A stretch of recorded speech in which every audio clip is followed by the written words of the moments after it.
Hi, Doc. It's great to see you again, and welcome back to another episode on the Money Mentor podcast for all of our valued listeners out there. It's great to see you again, Doc. How's everything been going from our last Wisdom Weekly? Yes, as usual, Glenn, it's good to be here. Good to see you again, and been a busy week. Of course, we had the federal budget yesterday, and we'll discuss that.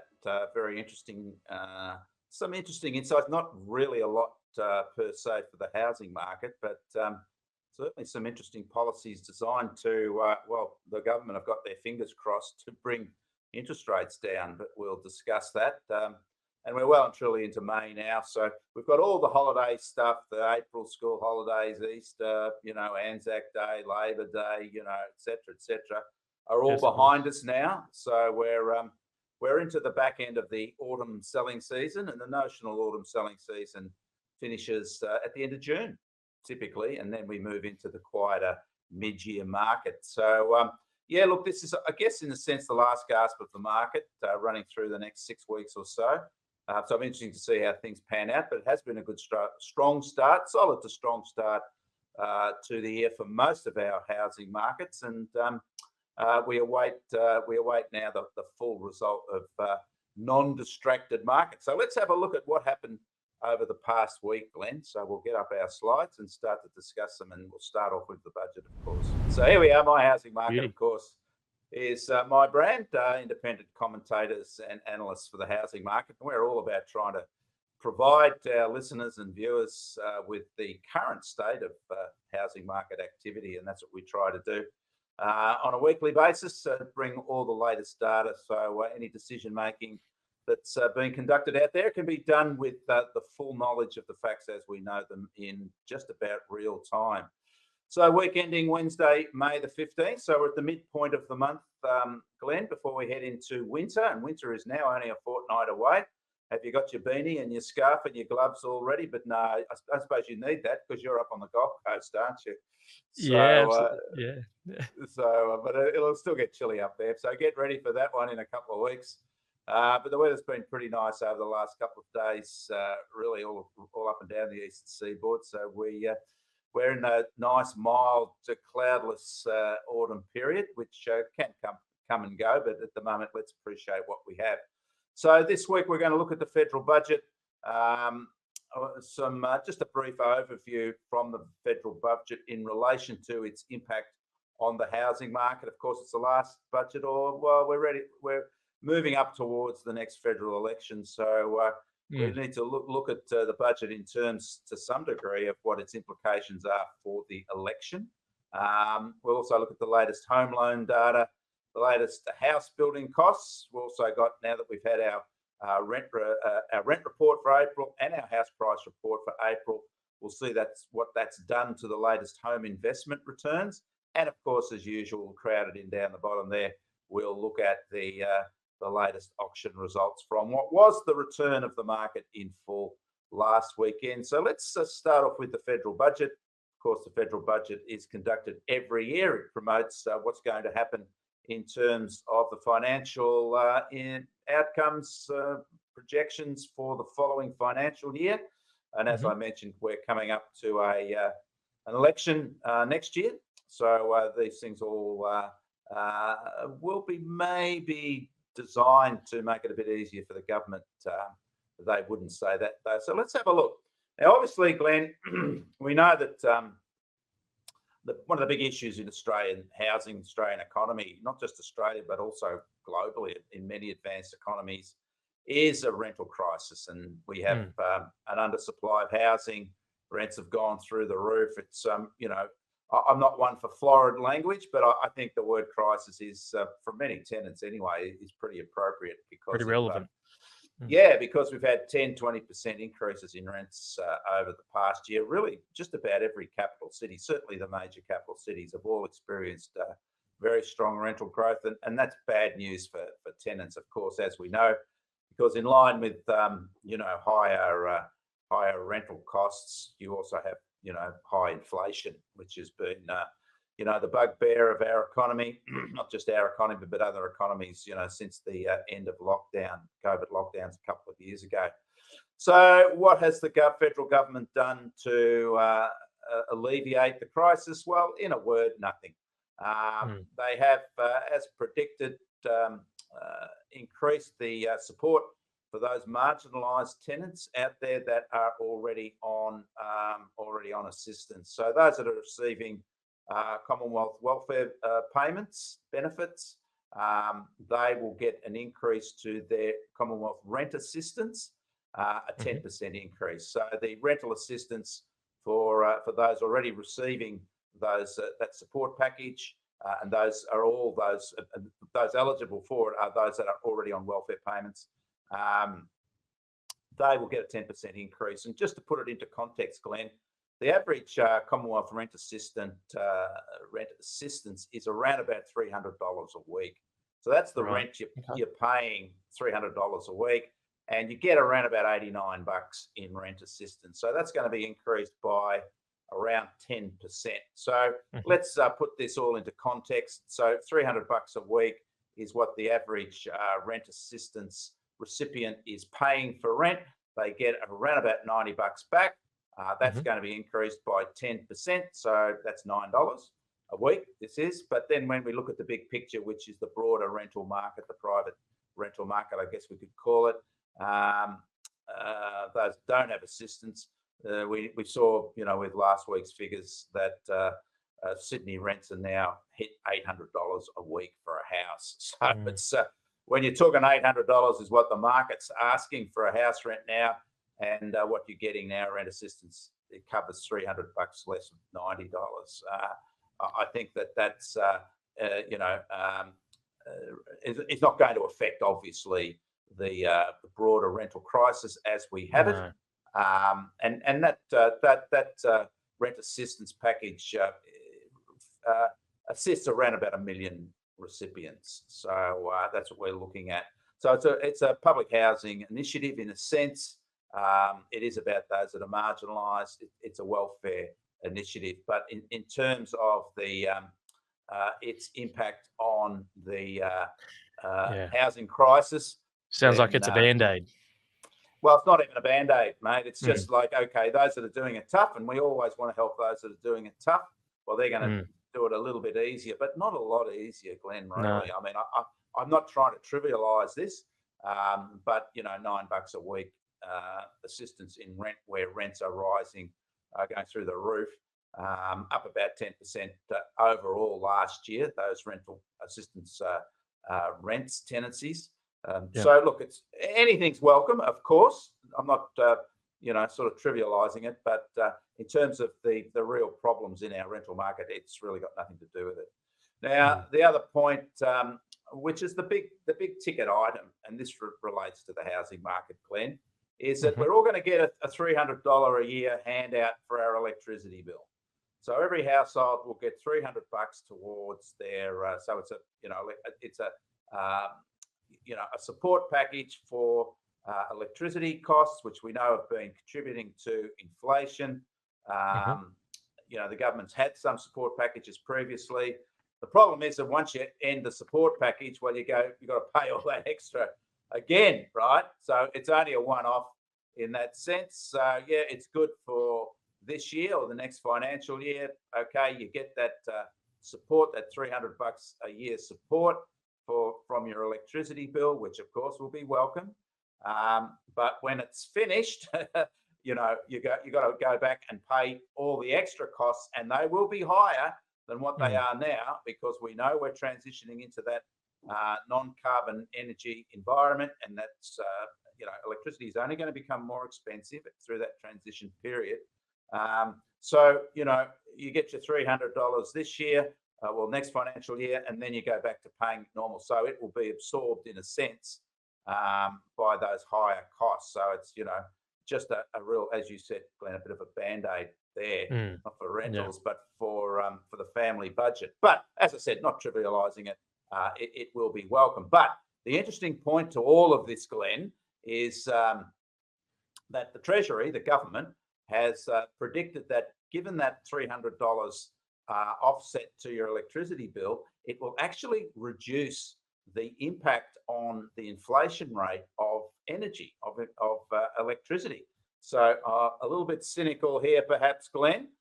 And And they're predicting that impact on the CPI will drop interest rates by 0.5%. Will it reduce inflation by 0.5% to 2.75%. So you can see the plan here is that they're going to reduce electricity costs while they're going to support electricity costs, which will take the heat out of higher inflation from higher energy costs, which will then bring the inflation rate down from their modelling to 2.75% over next year, right? So that then brings it into the RBA's target range, which is 2 to 3%.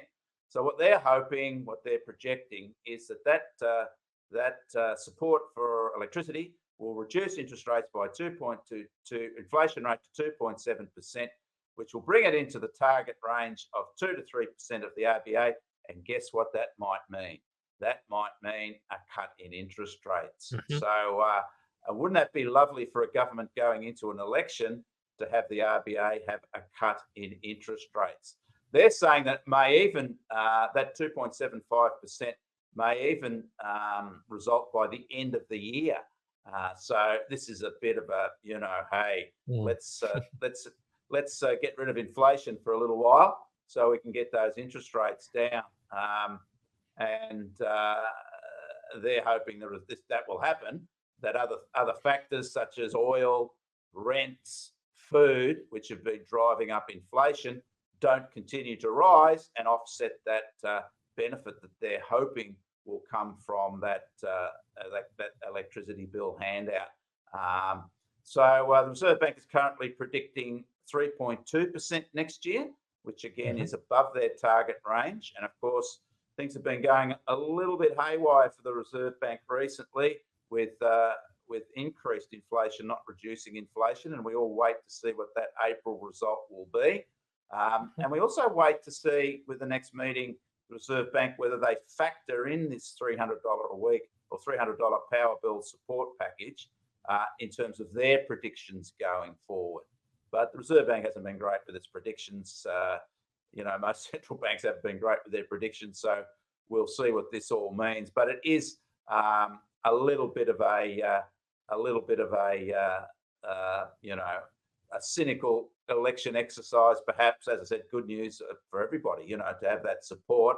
But I think they're hoping that they'll get that reduction in the inflation rate as a result, and that'll activate the Reserve Bank to hopefully, from their point of view, cut interest rates. Well, everybody would be hoping to cut interest rates sooner rather than later, and certainly before the next election. So we'll see how that all pans out.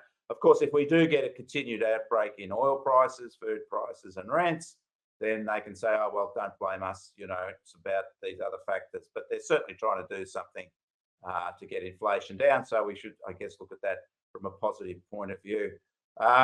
So that was really all that we could look at in the big picture in terms of initiatives in the budget. But we also had there's various home building support packages that are also part of the budget, but they've been active going forward for a while.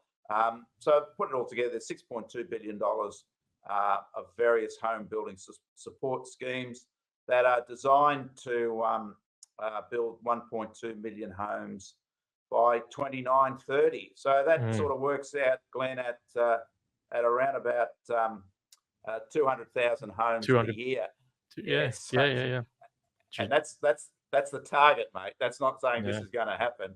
And we are so far behind our target from last year, where we'll be lucky to get 150,000 new homes. So I guess they're wishing and a hoping and a praying that it all sort of works out. And most of these support packages are about providing infrastructure for state governments and local governments for new homes, because the Commonwealth doesn't build new homes. All they can do is provide support for development through private sector. Yeah, for the private sector. So it sounds good in a sense, but we're already behind the mark in terms of the predictions that were made in the last budget for new home construction. And that's the real problem in Australia's housing market. That's why we have high rents, and that's why we have higher interest rates, because inflation is higher, because to a large degree because of those higher rents. So that's the budget news. Quite interesting, but good news there over the next year for household power bills. And if it all plans out as the Treasury, as the government hopes, we may get an interest rate cut sooner rather than later. But I bet you they've got all their fingers and toes crossed for that outcome, given there's an election in over the next 12 months or so. So we'll move on into our latest housing market data. Home loan, we had the latest home loan data from the ABS. No surprise, home loans are continuing to rise, as I mentioned before. Housing markets have had a solid, strong start to the year generally. We had a bit of a lag to start the year in terms of home loan data. We'll question that a little bit, but certainly it's picked up now.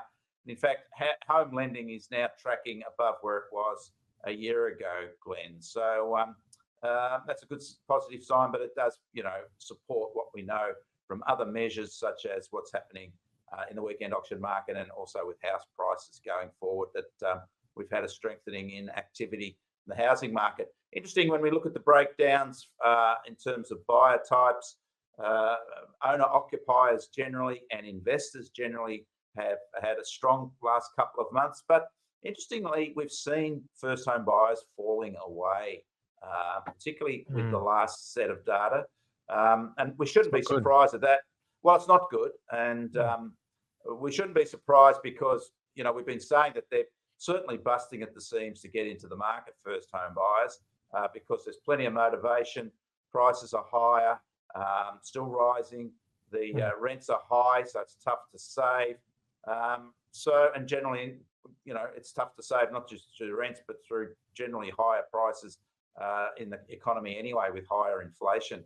So maybe that's really starting to have an impact now and pushing down the capacity of first home buyers to get into the market. But they fell away after looking stronger earlier in the year. And when we look at the breakdowns, it's interesting that investors, Glen, are sort of leading the charge back in terms of home lending. Investors are up by 3.8% over the month. You can see there, the first home buyers down by 6.5% over the month. Over the year to date, owner-occupiers and investors particularly have been quite strong this year so far compared to the same period last year, with first home buyers again down. And when we look at the full year compared to the previous full year, investors are now rising, whereas first home buyers and owner-occupiers generally are down still over the past year compared to the previous year. So investors are working their way back into the market, Glen. They're certainly more active than any of the other buyer types, particularly first home buyers. And I guess we've got to have a little bit of a shout out to first home buyers who obviously are finding it very, very tough to get into the housing market, which is not good, mate, really, because, we're sort of built on the aspiration for home ownership, and that aspiration is really struggling at the moment, particularly according to that latest data. Western Australia, no surprise, tops for home loans over the past year. It's been a very strong market, that Perth market. Performer. So no surprise that home lending's up strongly over the year to date compared to the same period. But over the month, New South Wales was the top performer over the month compared to the previous month. Now, what we've been doing, just as a bit of an interesting insert into our home lending data, we've looked at new home lending versus established home lending. So let's have a look at how new home loans, that's a loan for a new home or a home that's being built, so new, versus an established home loan. And you can see there that it's really fallen away in recent times, that when we compare the two of them, the relationship between the two is fading. And this is just another sign of that underbuilding, Glen, that the lending's not occurring for new homes at the same rate as it is for established homes. And of course, that's because there really aren't any out there. Well, there are, but that with this underbuilding is now, we're correlating that with the actual building stats with the lending stats. And when we look at the proportion, so this is a chart of the proportion of new home lending versus established home lending.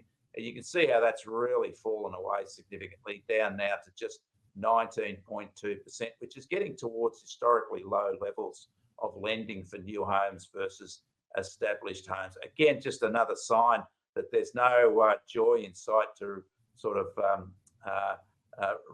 re-establish our supply line in terms of housing. So unfortunately, that's just upward pressure on rents and upward pressure on prices going forward. And as we saw in the budget, really no significant policies designed to offset that, it's really, sort of pushing it all out into the future and unlikely to certainly in the short to medium term have an impact on the problems in our market as they are. Now, also with our home loans, we haven't looked at this for a while, but we'll look at home loan affordability. So this measures the average home loan in each state versus the average income. So it tells us what proportion of our income we need to purchase the average home loan, and then it compares them all. Now, it's interesting that it's affordability index, which sets Australia as 100, and then we measure each of the states against that benchmark of 100 in terms of the proportion of their incomes that they're needed to buy the average or to support the average home loan using all the average interest rates as they are at the moment. And you can see there that clearly the least affordable is New South Wales, which is 20% higher than the national position. No surprise there, because Sydney, of course, is well and truly the most expensive housing market in the country. So you've obviously got to borrow more to get into that market or stay in that market. But as we mentioned, in terms of that home lending, Western Australia is the most affordable. And that does reflect those very high incomes that Western Australia has. It has the highest incomes in the country. But of course, their prices are lower than any of the other major capitals. So that means that they have an affordability advantage. So that means they can actually afford to pay more in a relative sense compared to their purchases in particularly New South Wales and Victoria. Well, really all the other states as well. And that is another point as to why that Perth housing market is performing so well at the moment, because it's got that affordability advantage. So still some upside to that Perth market, I would say, given how the affordability advantages that chart shows. So also we'll look at the latest house building costs, Glen. Some better news here as well, particularly in terms of the inflation outlook. We know that house building costs went through the roof as a result of the previous government's home builder initiative back 2 years ago, 3 years ago nearly. And we saw that terrible outbreak in building costs because we didn't have the tradespeople or the materials to match all the demand that policy created. So, we just had this unprecedented period of surging house building costs, and house building costs are a contributor to inflation. The ABS counts rents and house building costs in their measure of housing. And so that's why we saw a big outbreak as well with rents in the house building measure, or the housing measure in the ABS's inflation rate. But some good news there. We actually saw it falling away. The trend is starting to improve. Still high, obviously, the costs compared to where they were, but now starting to ease the rate of growth. And this is the My Housing Market National House Building Cost Index, which is taken over a quarter, and that's the quarter by quarter movement of the index. But when we look at the annual change in the index, Glen, which is what's measured obviously on our annual inflation rate, it's now down to 5.2%. So, and the trend has been lower over the last 2 months. So we're really, we're well below where we were a year ago, and also well below where we were in the annual increase, where it peaked at over 22%. So some better news there. Still too high. Typically, we have around 2%, 3% building costs. Was well below that prior to COVID, but we've still got some way to go. But it's certainly improving, and that will have a positive impact on our inflation numbers going forward. So some good news there, and a good news also for the supply chain, the supply line for house building, because builders won't be under as much pressure to make a profit when they're not as concerned about the costs of construction, which are still a concern, but are starting to improve going forward. So some better news there, not just for inflation and potential interest rate position, but also for house building outcomes. Home investment, just quickly, with the latest rent and house price data, we put that all together for April. And we can see there, these are our gross yields. So these are the gross investment yields. So this is the return you get on the current median house price for with the current rent, and it's returning. Perth's the top performer there, has fallen away a little bit, just under 4% there, but some reasonably similar results there. Underperformers there, as usual, Melbourne and Sydney, which have higher rents or lower prices, which sort of offset the results in the smaller capitals there. Higher yields as usual for units. These are gross yields for units for investors. Perth slipped under 7% now, still strong, obviously. Perth and Brisbane above 6%. Good opportunities there for investors. And again, more similar results there in Sydney, Adelaide and Melbourne, just over 5%. But Perth and Brisbane remain the standouts there. And I would expect, not to see, particularly in Brisbane, too much of a shakedown in those yields, because rents and prices are still rising quite strongly in Perth and Brisbane. So those 6% plus yields, for the shorter term anyway, should be maintained. Overall returns, so this is the capital growth over the past year, or the year to April. We add that to the gross yields, and this is our total return. So this is the return you get from your income, and it's the return you get from your capital growth over the year. And these are gross results, so they don't take into account, those sort of personal costs that you have in terms of your house. But it gives you an indicative performance measure for all the capitals, and no surprise there that Perth, Brisbane and Adelaide are clearly the top performers, having had strong prices growth for houses over the past year. Melbourne not so strong, and Sydney quite reasonable results there, but certainly Perth's been an outstanding result over the past year for investors, as has Brisbane.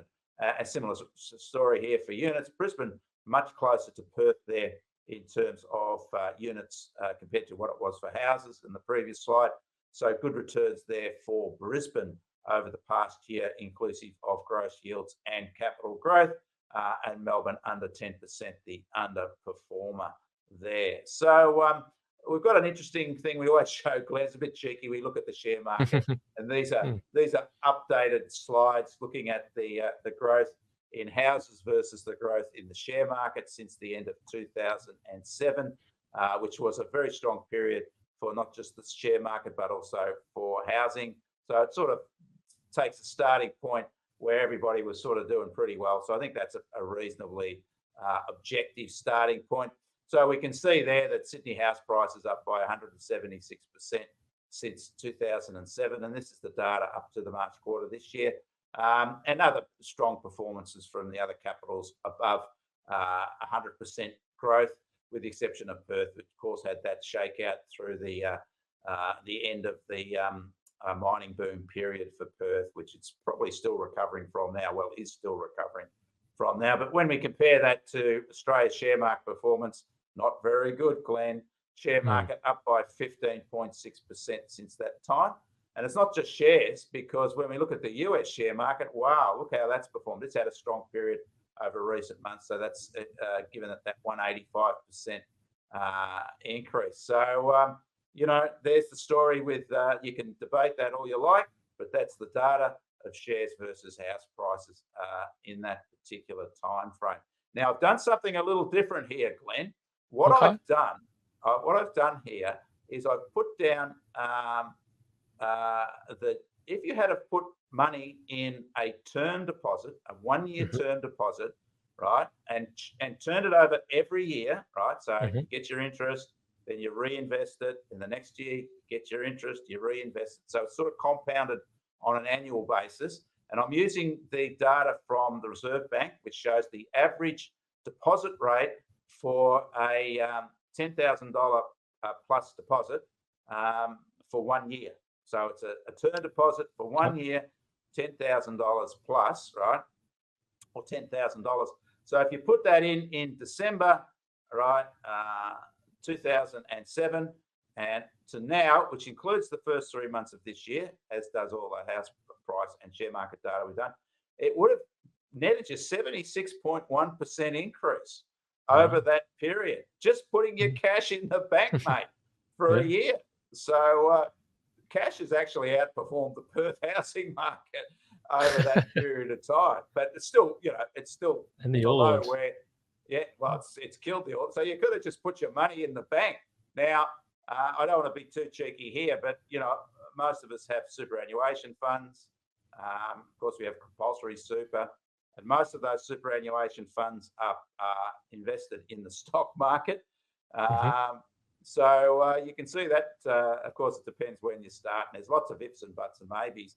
But if you had a maybe in some circumstances, just put your money in the bank, you would have done a bit better than you would have through what you had in the share market. So that'll create some, perhaps some discussion, some debate going forward.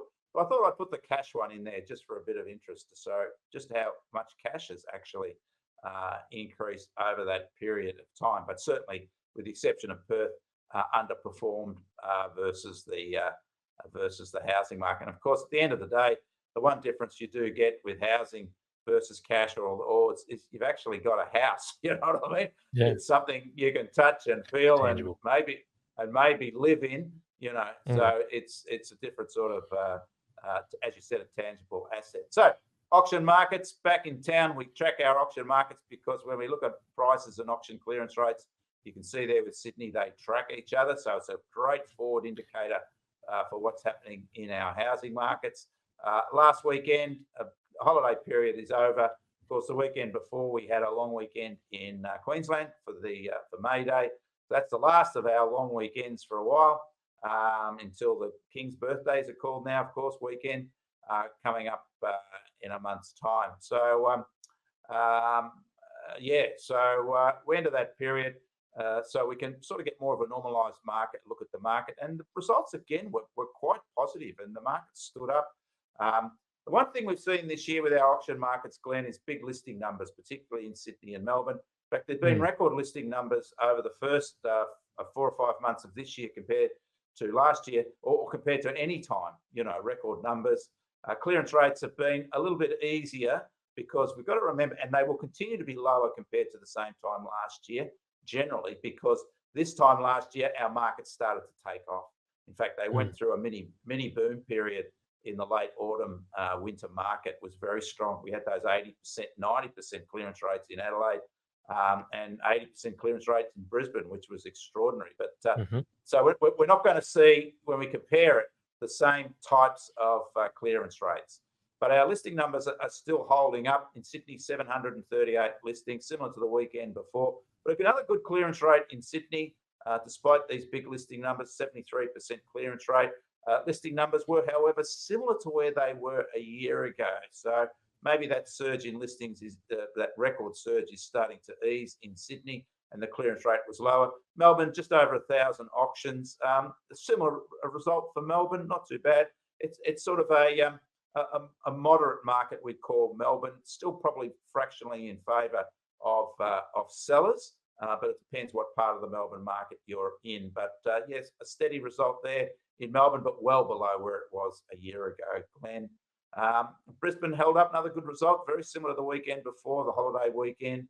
60% clearance rate, 103 auctions. Adelaide has been struggling to get those 80% clearance rates recently, but nonetheless a good result there, nearly 80% clearance rate for Adelaide.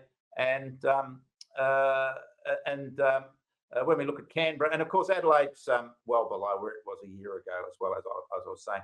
Canberra, it's been interesting, the Canberra market. We've sort of been calling the Canberra market as having potential to revive. And we've seen some good results for Canberra in most of the weekends over the past couple of months. However, the last few weekends have been a little quieter for Canberra, and maybe we're starting to reconsider whether that Canberra market is looking to bounce back. But it did bounce back last weekend. Lower auction numbers, but a good clearance rate. In fact, it's highest clearance rate for some time in Canberra at 69%. So those positive signs continuing for the Canberra market. As we can see when we look at the comparisons, year-on-year comparisons, or the monthly clearance rates for the weekend, we can see there Sydney still holding up and tracking where it was over April, which of course was that holiday month. They had good results there in Sydney, but lower than a year ago. Same story for Melbourne, similar to the month before so far in May, but well down on last year. Similar story with Brisbane, picking up a little bit so far over May, but again, tracking downwards compared to a year ago. But that Brisbane market has a very individual profile in terms of its clearance rates. Anything over 50% can tend to be a good result in Brisbane. Adelaide holding up strong results there, and but below where it was a year ago, but still challenging that 50%. 80% results from a year ago. And Canberra, you can see there how Canberra really faded away last year. Started to pick up, down a little bit over April, but the signs are improving that that Canberra market will revive this year after that quiet second half to last year, tracking Sydney market again. So auction sales, February to May sales, auction sales. And that, as I mentioned, when we compare the number of listings, the number of listings to last year, it's a record. When we put that all together in terms of sales, so let's have a look at the actual properties sold on the weekend, compare it to the same period last year. Sydney's tracking 32% higher than 32% higher compared to last year in terms of the number of actual sales. Melbourne's 21% higher, Brisbane 17% higher, Adelaide 8% higher, and Canberra still down by just 2%. So lots of selling activity happening. Despite those high listing numbers, that we're getting higher sales, actual auction sales, and that of course is part of the reason why we're seeing higher prices. But some really strong results there in terms of the number of sales conducted under the hammer on a weekend in most of our capital cities, certainly well ahead of where they were a year ago. If you're looking for those latest auction clearance rate data, 6:30 p.m. on my LinkedIn site, Doc Andrew Wilson at LinkedIn, you can get those latest results, and the full national report is available after 9 o'clock on a Sunday, and that includes the regional breakdowns for Sydney and Melbourne and the top 10 sales for each of the capital cities, and that's on my LinkedIn report. And if you want a copy of the latest national weekend auction market report, there's a QR code. You can take a copy of that, and that will take you to a link to the latest national weekend auction market report. And we'll finish off, Glen, as usual, with our My Housing Market Infinity app, house price and rent app. That's a link to it there, QR code and the link there. Anyway, which will give you a breakdown of every suburb in Australia in terms of its asking price, not just the median price, but the high price and the low price. You can filter it for a number of variables, which we'll look at in a sec. And you can also do the same thing for rent. So that's for every suburb with data in Australia. It's updated daily. So it is the latest data on what people are asking for their properties, how many listings there are there for both sales and rents. You have to go through, this is password protected. Let's say that up front. It's password protected. So you have to go through Infinity to get hold of that password. But it's a great little app to put on your phone and check out what's happening in real time in housing markets. And we can filter it for house prices or rents, and we can filter it for regions or capital city. Here we've got a screenshot where we've looked at Blacktown. We can filter it for the type of house. That's our suburb, Blacktown. For the type of property, so we can filter for a house or a unit or a townhouse. We can even filter it for the number of beds. So what we've done here is we've looked at a 5-bedder in Blacktown, and we can see there that the median price of 1.245 thousand, or 1.2545 million is the median, 1.5 million is the high, and 990,000 is the low. And there are 9 properties currently for sale. Do the same thing for for rents, and we can see there for Blacktown, we have a median of 600, a high of 700, a low of 570, and there are 4 properties currently listed. Next week, we're going to look at the latest labour market data, which gets released this week. Also, we're seeing the latest wage data, which will be very interesting in terms of the outlook for inflation. We're also going to look at the latest regional housing market data. So how are the regions going in terms of their price outcomes, and of course, the latest auction results as well. So look out for that. This is the QR code for this week's report. So you can get a full copy of this week's report with that QR code there. So just take a picture of that and it'll link you to the report. So that's it from me, Glenn, today. Another busy week. The budget's been done and dusted. Will it result in lower interest rates this year? Wow, that would be quite a feather in the Treasurer's cap if that occurred. But of course, I suppose we're all happy to see some relief from those relentlessly higher electricity bills. So good news there. Not so sure there's any good news there for the rental crisis. Dare I say again that even though it's an extravagant word, I think it's probably pretty appropriate. Some relief for those that are doing it hard in the rental market that are already on welfare. So that's positive, but certainly for the great bulk of tenants, nothing much there. And also really no initiatives to help first home buyers or builders significantly to re-establish the balance between supply and demand, to rebuild Australia, I guess we could call it. So that's it from me. Look forward to next week. We might even have some Q&A next week, Glenn. What do you think about that? Sounds great, Doc.